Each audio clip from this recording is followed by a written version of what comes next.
If you've been following along with the Claude series on the channel, you already know Claude can do a lot of things on its own. But until recently, one thing Claude couldn't do was generate images or videos directly inside chat. That just changed. In this video, I'm going to walk you through how to connect Claude to a tool called Higgsfield, set it up in under a minute, and then show you exactly what Claude can do once the connection is in place. No coding, no technical setup, just one connector you turn on. So quick disclosure up front, this video is sponsored by Higgsfield. They reached out to me and asked me to walk through their new Claude integration. Higsfield is a creative AI platform. On its own, it's a website where you generate images, generate video clips, and edit media. That's been around for a while, and it's its own product. What's new is that they built an MCP connector. MCP just stands for Model Context Protocol. It's how Claude connects to outside tools. You turn on the connector, and Claude can now talk to that tool on your behalf. So when you turn on the Higgsfield connector, Claude can generate images, generate videos, and edit media without ever leaving the chat. You ask Claude to make something, Claude calls Higgsfield in the background, and the result lands right in your conversation. One detail worth flagging up front is Higgsfield gives Claude access to a few different image and video models. By default, Claude will pick one for you based on what you ask for, but you can tell Claude exactly which model to use, and that's where things get interesting. Two of the strongest options are Cance 2.0 for video and GPT Image 2 for still images. I'll show you both in action, and I'll show you how to specify them by name so you know how to do it yourself. Setup takes around 45 seconds. I'll walk you through it slowly so you can pause if you need to. Step 1, open up Claude.ai in your browser, click on the profile picture, bottom left corner. Then click Settings. Step 2, in the Settings menu, find Connectors on the left side, click on it. So this is the same panel that you'd see for other connectors. Step 3, click Add the Custom Connector. So a small window will pop up asking for 2 pieces of information. Step 4, fill in the 2 fields. For name, type Higgsfield. For the URL, paste in the address https://mcp.higgsfield.ai/mcp. I'll have it in the description below so you don't have to retype it. Step 5, click Add. That's the technical part. Done.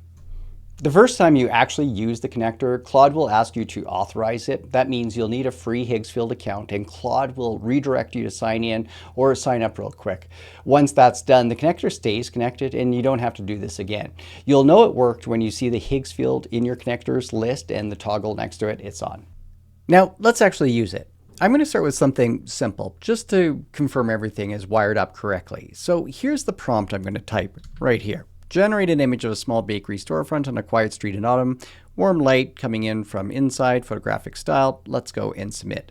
Notice I haven't told Claude anything specific about which tool or which model to use. I just asked for an image. Let's see what happens. So here's the result. It looks great. And then I want to show right here, this was by default created with Nano Banana, which is a strong general purpose image model. And for most everyday requests, you can just ask for an image and let Claude pick the right tool. It's that simple. But here's the thing. Higgsfield gives you access to a few different models, and you can pick which one you want. Let me show you. So I'm going to give it this prompt. Using the Higgsfield MCP, generate the same bakery image, but this time use the GPT Image 2. So notice it's exploring the models. So 2 things changed that prompt. I started with using the Higgsfield MCP, which tell Claude exactly what connectors to reach for. And then I added use GPT Image 2 so Higgsfield knows what model to run. And I can see right here it's generating using the GPT Image 2. And here's the GPT Image 2 version. You can compare the two side by side and see the same prompt produces different looks depending on the model. Neither is better in some absolute sense. They just have different strengths. The point is for you to have the choice and make the choice in plain English. No technical syntax, no settings menu. Quick recap of when you'd use each approach. If you just want a good image and you don't care about the model, ask plainly and let Claude route it. If you want a specific model because you found one fits your style better or because you want to compare results, name it explicitly using the Higgsfield MCP prefix and then the model name. Now, let me show you one more thing that's useful. I can ask Claude to refine either of these images. I'm going to say this. Take the GPT Image 2 version, make it dusk instead of midday, and add a person on the bench outside. Now, Claude sends another generation request, and the conversation context carries through. I didn't have to re-describe the whole scene from scratch, and I didn't have to repeat using the Higsfield MCP or GPT Image 2 parts Claude remembered. Now, that's the practical advantage of doing this inside Claude instead of switching to a separate tool. And there we go. We have dusk, and we have a person sitting on the bench. That's how easy it is to work with Higgsfield within Claude. Okay, let's try video. This is where I want to push the tool a little bit harder than just a quick clip. Cance can generate up to 15 seconds of footage, and it can handle multiple camera angles within a single clip if you describe them in the prompt. So instead of a short 5-second loop, I'm going to ask it for a 10-second cinematic clip with 3 different camera angles that gives you a much better sense of what the model can actually do. A quick word on prompting video. The level of detail you put into the prompt directly affects what comes out. With still images, you can get away with a sentence or two. With video, especially when you're asking for a camera movement, you really want to spell out things.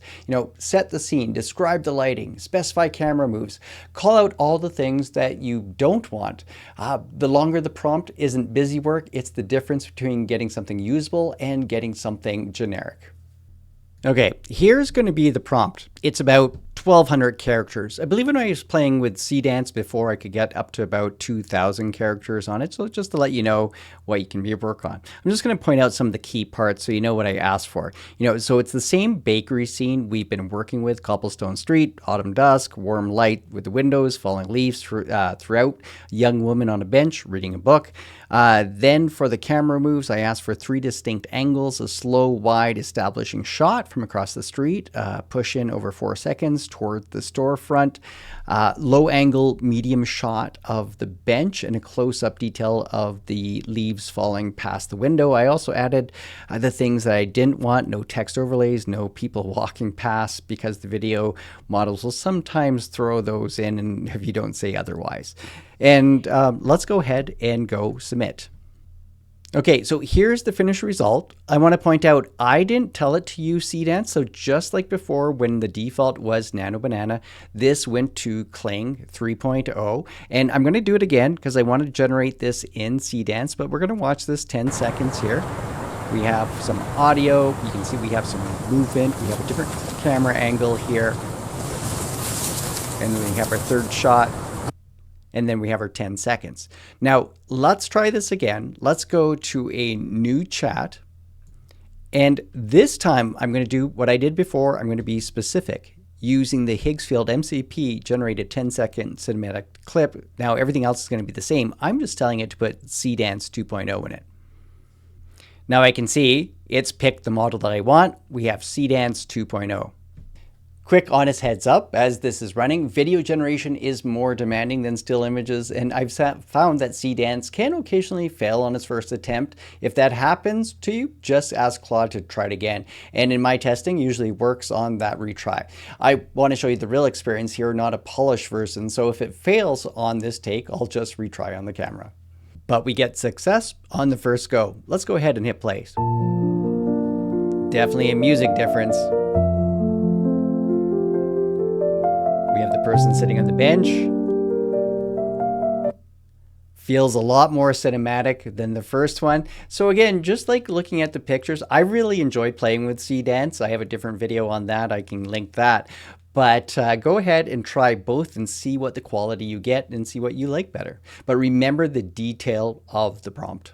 If something's off, the lighting feels wrong, or you wanted more leaves, the woman on the bench got cut from the shot, you can iterate. Tell Claude what to adjust, and it sends a new generation request. You stay in one conversation the whole time.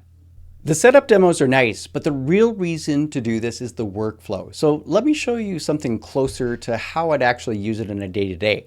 Pretend I'm helping a small local coffee shop with a weekend social post. I'm going to ask Claude to plan it and produce it all in one go. Here's the prompt. I run a small coffee shop in the mountain town. Help me plan one Instagram post for this weekend. I want a still image and a short video clip. Keep the tone warm and inviting. Plan it first, then generate the assets once we agree on the plan. Let's submit.